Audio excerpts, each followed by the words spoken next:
Hello students, good morning to all of you. Next online live classes में मैं मनोज जानकर विद्यालय सीनियर सेकेंडरी स्कूल बागले की तरफ से आप सभी का हार्दिक स्वागत करता हूँ। आज क्लास 8 और 9 के कुछ बेसिक नियम को अपन चर्चा करेंगे। सबसे पहले तो बात करते हैं अंकों की और संख्याओं की। अपने गणित में टोटल 0 से लेकर 9 तक 10 अंक होते हैं। सबसे छोटा अंक 0 और सबसे बड़ा अंक 9 होता है। इन्हीं अंकों से आगे संख्याओं का निर्माण होता है, जैसे 2 अंकों की सबसे छोटी, 2 अंकों की सबसे बड़ी, 3 अंकों की सबसे छोटी, 3 अंकों की सबसे बड़ी। तो सबसे छोटी अगर संख्या की बात करें तो 2 अंकों की होती है। 2 अंकों की सबसे छोटी संख्या है 10 और 2 अंकों की सबसे बड़ी संख्या 99। तो याद रखो कि कोई भी सबसे छोटी और सबसे बड़ी अंकों की संख्या बनानी है तो सबसे छोटी का रूप क्या होता है? सबसे छोटी अगर 2 अंकों की या 3 अंकों की संख्या बनानी है तो पहला अंक उसका 1 रख दो और बाकी अंक उसके 0 रख दो। जैसे 2 अंकों की सबसे छोटी 10, 3 अंकों की सबसे छोटी 100, 4 अंकों की सबसे छोटी 1000, 5 अंकों की सबसे छोटी 10,000। ऐसे ही यहाँ लिख रहा हूँ पहला अंक 1 व शेष अंक बराबर 0, सबसे छोटी के लिए। दूसरा पॉइंट है सबसे बड़ी अगर संख्या बनानी है आपको, होता है आपके 2 अंकों की बनानी, 3 अंकों की बनानी, 4 अंकों की बनानी। तो उस कंडीशन में जैसे 2 अंकों की सबसे बड़ी संख्या है 99, ये जो 10 है 2 अंकों की, ये 2 अंकों के लिए 2 अंकों की सबसे छोटी संख्या, ये 99 है तो 2 अंकों की सबसे बड़ी संख्या है 2 अंकों की सबसे बड़ी संख्या 99। ऐसे आप 3 अंकों की 999, 4 अंकों की 4 बार 9 की 999, 5 अंकों की 5 बार 9 यानी प्रत्येक अंक 9 लिखोगे। तो इसमें आपको याद रखना है कि प्रत्येक अंक 9 ठीक है। ये अपने बेसिक चीज हुई कि संख्या क्या होगी, अंक क्या होंगे। 0 से लेकर 9 टोटल 10 अंक होते हैं। सबसे छोटा अंक 0 यानी 0 और सबसे बड़ा अंक 9 होता है। इन्हीं अंकों से आगे संख्या बनती है। यानी जब अंकों को एक अंक है वो इकलौता होता है, यदि आपको अंक इकलौता है जैसे 0, 1, 2, 3 इकलौते, लेकिन जब भी संख्या बनाएंगे तो इनको आपस में मिलान करना होगा। जैसे 2 अंकों को मिलान करेंगे, 0 ले लिया, 1 उठा लिया, तो वहां से अपने 1 और 0 से 10 बना लिया। 9 अपने 5 ले लिया तो वहां से 9 5 की 4 बना दिया, 5 9 59 बना सकते हैं। तो अंकों का सारा लेकर जब अपने कुछ नया निर्माण करते हैं तो वो चीजें अपने संख्या होती है। अब अपने बात करते आगे कि संख्याएं कौन कौन सी होती है। तो संख्याएं बेसिकली 2 टाइप की होती है, एक होती है भाज्य संख्या, एक होती है अभाज्य संख्या। संख्याओं के जो प्रकार है, संख्याओं के जो प्रकार है उसमें एक अपनी भाज्य और दूसरी है अभाज्य। भाज्य संख्याओं को फिर से 2 पार्ट में डिवाइड किया गया है। पहला होता है सम संख्या और दूसरी होती है विषम संख्या। ठीक है, सम संख्या और विषम संख्या को नोट करते चलिए। सम संख्या है वो क्या कौन संख्या होती है? देखिए भाज्य से मतलब समझ गए होंगे, यानी भाज्य का मतलब है कि जो कोई ना कोई अंक से कटेगी या कोई ना कोई संख्या से ऐसी संख्या होगी जो कटेगी। जैसे 10 से अपना 120 है वो कट रहा है, या भाज्य हो रहा है, या उसका भाग जा रहा है, या विभाज्य हो रहा है। ये अलग नाम है लेकिन मतलब एक है। भाज्य का मतलब भाग देना और भाग जाना। ठीक है, जो जिस संख्या में अगर कोई संख्या का या अंक का भाग देने पर भाग चला जाएगा वो भाज्य संख्या है। और वो या तो सम संख्या है या विषम संख्या, या तो सम संख्या टाइप की भाज्य संख्या या विषम टाइप की भाज्य संख्या। लेकिन जिस संख्या में कोई दुनिया के किसी भी अंक या दुनिया के किसी भी अन्य संख्या का भाग नहीं जाएगा सिवाय 1 या खुद, सिवाय 1 या खुद का भाग जाएगा, वो संख्या ही अभाज्य संख्या होगी। और जो संख्या किसी अन्य संख्या से कट सकती है वो अपने भाज्य संख्या होगी। भाज्य संख्या 2 कैटेगरी में बांटी गई है, एक है सम और दूसरे विषम।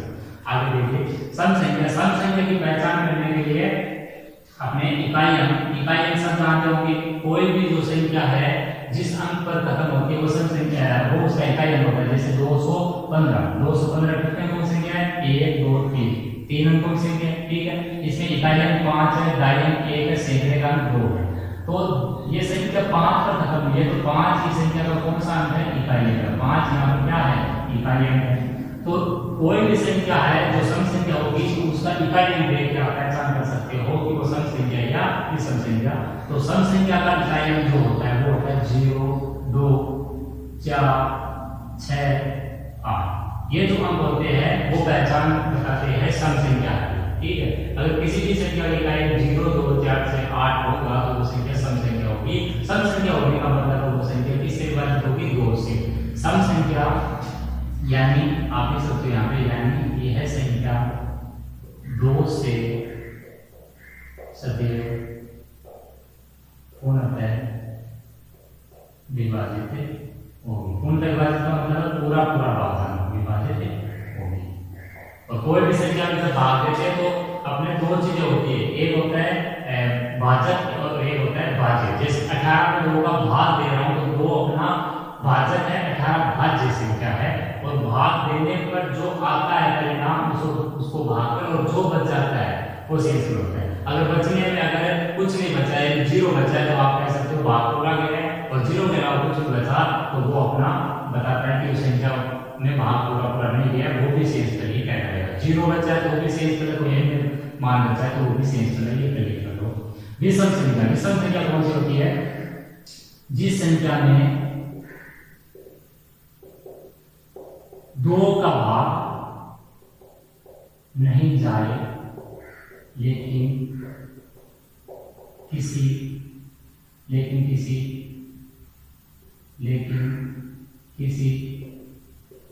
अन्य संख्या का भाग जाए। जैसे कोई भी संख्या होगी, अगर उससे 2 का भाग नहीं जा रहा है, 3 का जा रहा है, 5 का जा रहा है, 7 का जा रहा है, अपने 11 का जा रहा है, 13 का जा रहा है, 17 का जा रहा है, तो वो संख्या अपने कोई संख्या होगी विषम संख्या, यानी भाग अपने किसी न किसी संख्या का जाना चाहिए। लेकिन अगर किसी संख्या में 2 का ही भाग जा रहा है, यानी 2 के गुणज का, 2 का गुणनफल 4 6 8, गुणज का मतलब 2 के पार्ट करने वाली कोई भी संख्या उसका भाग जा रहा है, तो वो संख्या पहचान में होगी कि वो संख्या सम संख्या है। अच्छे से समझ लीजिए वो। और जिस संख्या में 2 का भाग नहीं जा रहा, कोई और का जा रहा है, 3 5 7, ठीक, अन्य संख्या का भाग जाए, वह संख्या या जिसका इकाई अंक 1 3 5 7 9 हो विषम होती है। वो कौन संख्या होती है? विषम संख्या होती है। सम संख्या के लिए यहाँ पर एग्जाम्पल देख लीजिए आप, उदाहरण के लिए यहाँ पर जैसे 534 कैसी संख्या है? सम संख्या, क्योंकि यहाँ पर लिखा है 4 है और 4 अपना सम संख्या की पहचान है, इसका मतलब 534 सम संख्या है। और 534 सम संख्या होने का मतलब है ये संख्या किससे विभाजित होगी? 2 से सदैव पूर्णतः विभाजित होगी। इसी प्रकार यहाँ पर विषम अंक 1 3 5 7 9 है, वो बताते हैं कि संख्या विषम संख्या है। और इस संख्या के में अपने भाग 2 का मिलेगा, किसी में का जाएगा। जैसे यहाँ पर एक एग्जाम्पल लेते हैं अपने उदाहरण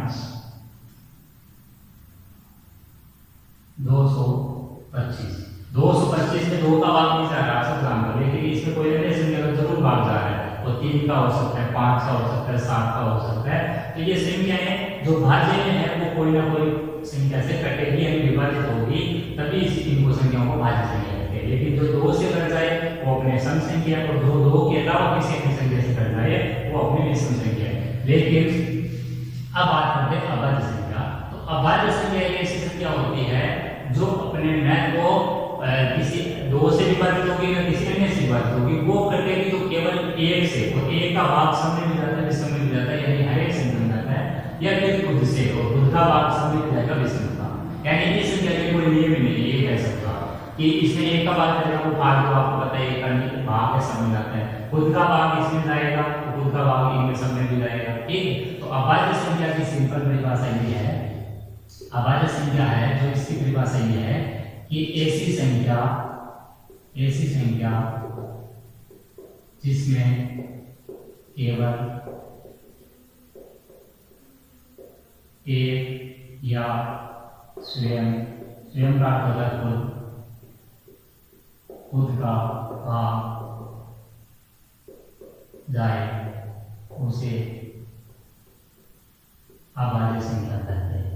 नोट करते हुए वैल्यू मुझे अभाज्य संख्या कहते हैं। उदाहरण है, बेस्ट एग्जाम्पल है 17 भी है, 23 भी है, ठीक है। तो 37 जो है वो अपनी अभाज्य संख्या है। अभाज्य संख्या की कैटेगरी में क्यों डाला गया? क्योंकि ये एक ऐसी संख्या है जिसमें केवल एक का 37 में एक का भाग आ रहा है, या फिर खुद यानी 37 का आ रहा है। और आप किसी भी संख्या को ढूंढोगे तो आपको ऐसी संख्या नहीं मिलेगी जो 37 को विभाजित कर पाएगी। इसका अर्थ है 37 की ऐसी संख्या एक अभाज्य संख्या। ये सिंपल सी कहानी है संख्याओं की कहानी, ये आपको अच्छे से समझना जरूरी है, इनको नोट कीजिए। अब इन्हीं से जो अपने मेन इंपॉर्टेंट प्रॉब्लम आगे निकल रहा है वो ये है कि सबसे छोटा सम कौन सा होता है, या सबसे छोटी सम संख्या, सबसे छोटी विषम संख्या, सबसे छोटी अभाज्य संख्या। तो वो अपनी कॉपी में नोट करते रहिएगा।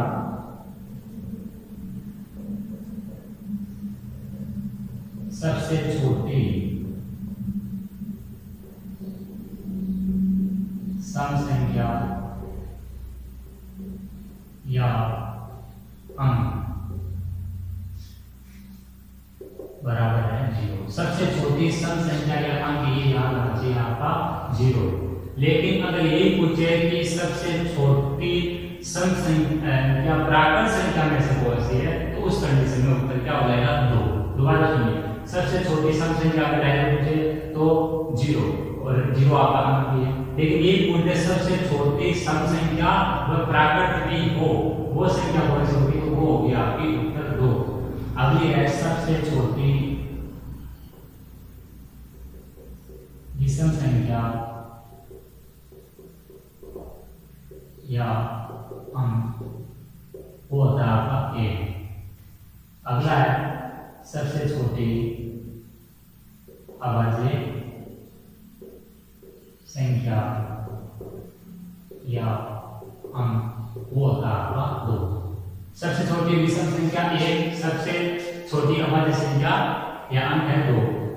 ये भी ध्यान रखिएगा कि जो भी सम संख्या और विषम संख्या वो एक बेसिक नियम से आगे बढ़ती है, लेकिन अभाज्य संख्या के कोई बेसिक नियम नहीं। जैसे मैंने अभाज्य संख्या की परिभाषा बताई तो उसमें कोई नियम नहीं था, ये बताया था कि खुद से और एक से बढ़ती है, लेकिन इनके नियम थी। इनके नियम है तो ये आगे भी जो इनमें है कुछ ना कुछ जो आगे को बढ़ेगी है तो वो आपके नियम से बढ़ेगी। तो वो मैं लिख रहा हूँ इधर कि 2 जोड़ने पर अगली सम संख्या प्राप्त होती है। ठीक है, 2 जोड़ने पर अगली सम संख्या प्राप्त होती है। जैसे 0 में 2 जोड़ा क्या आया? 2, अगली सम संख्या। 2 जोड़ा 2 में तो 4, अगला 2 जोड़ा 6, अगला 2 जोड़ा 8, अगला 2 जोड़ा 10। तो ये क्या है? ये सम संख्या प्राप्त हो गया। तो क्या करने हैं? 2 जोड़ने। ठीक है, आगे एक के लिए बढ़िएगा कि विषम संख्या में सबसे छोटी विषम संख्या 1 है, तो इसमें भी क्या करना है? इसमें भी 2 जोड़ने पर क्या प्राप्त होती है? अगली विषम संख्या प्राप्त होती है। 2 जोड़ने पर क्या प्राप्त होती है? अगली विषम संख्या प्राप्त होती है। लेकिन जो सबसे छोटी अभाज्य संख्या वो 2 है। ठीक है, सबसे छोटी अभाज्य संख्या 2 है। ये ध्यान रखिए कि 2 एक ऐसी संख्या है या एक ऐसा अंक है जो आपका अभाज्य भी होता है और सम भी होता है। आपने देखा होगा 2 मैंने बताया कि सम संख्या भी है, ठीक है, ऐसा अंक भी है, और 2 अपने कैसे अभाज्य भी है। तो जो अभाज्य संख्या या जो अंक है वो कोई नियम का पालन करके आगे नहीं बढ़ाए जा सकते।